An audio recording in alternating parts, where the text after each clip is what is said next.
ओम नमो भगवते वासुदेवाय।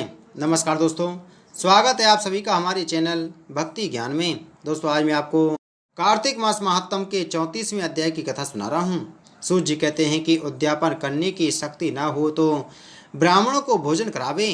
यदि ब्राह्मण ना हो, गौ का पूजन करे, और गौ भी ना हो तो पीपल और बट वृक्ष का पूजन करें।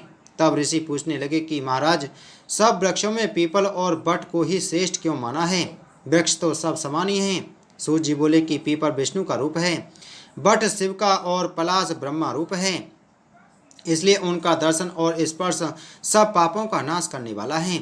ऋषि कहने लगे कि ब्रह्मा विष्णु शिव वृक्ष भाव को कैसे प्राप्त हुए?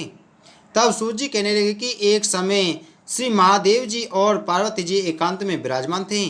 उस समय देवताओं द्वारा भेजे गए अग्निदेव ने उनके एकांत वास में कुछ विघ्न किया, जिससे पार्वती जी ने क्रुद्ध होकर देवताओं को श्राप दिया कि तुम वृक्ष हो जाओ। इसी शाप के बस विष्णु जी गया में, पीपल शिव जी प्रयाग में, अक्षय बट और ब्रह्मा जी पलाश हुए।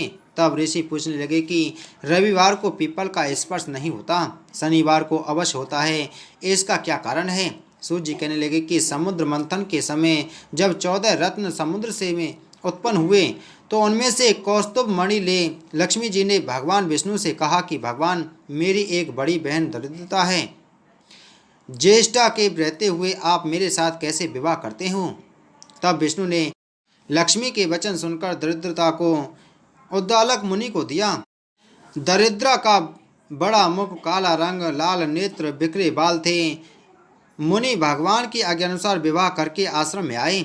दरिद्रता ने आश्रम में आकर देखा कि आश्रम में वेद पाठ और हवन हो रहा है, तो इनको देख व्याकुल हो गई और कहने लगी कि मैं यहाँ पर नहीं रह सकती। ज्येष्ठा ने कहा कि जहाँ पर हवन ना होता हो, वेद ध्वनि ना होती हो, अतिथि पूजन यज्ञ दान तप ना होता हो, वहीं रह सकती हूँ।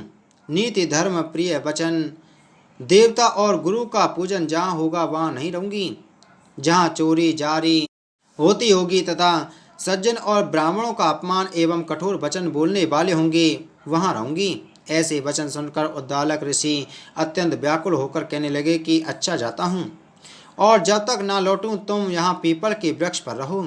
सूर्य जी कहने लगे कि इस प्रकार उद्दालक ऋषि कहकर चले गए। तब दरिद्रता ने बहुत देर तक तो प्रतीक्षा की, मगर जब मुनि नहीं आए तो पति के त्याग से अत्यंत दुखी होकर रोने लगी। उसका रुदन लक्ष्मी जी ने बैकुंठ में सुनकर भगवान से कहा कि भगवान, मेरी बहन पति के त्याग से दुखित होकर रो रही है, उसे जाकर शांत करिए। तब भगवान लक्ष्मी सहित वहाँ पर आए और कहने लगे कि तुम पीपल में निवास करो।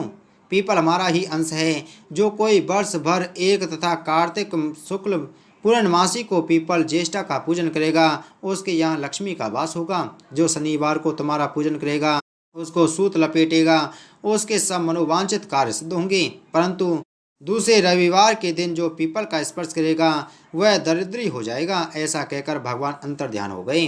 बोलो कार्तिक मास महात्म की जय। बोलो विष्णु भगवान की जय।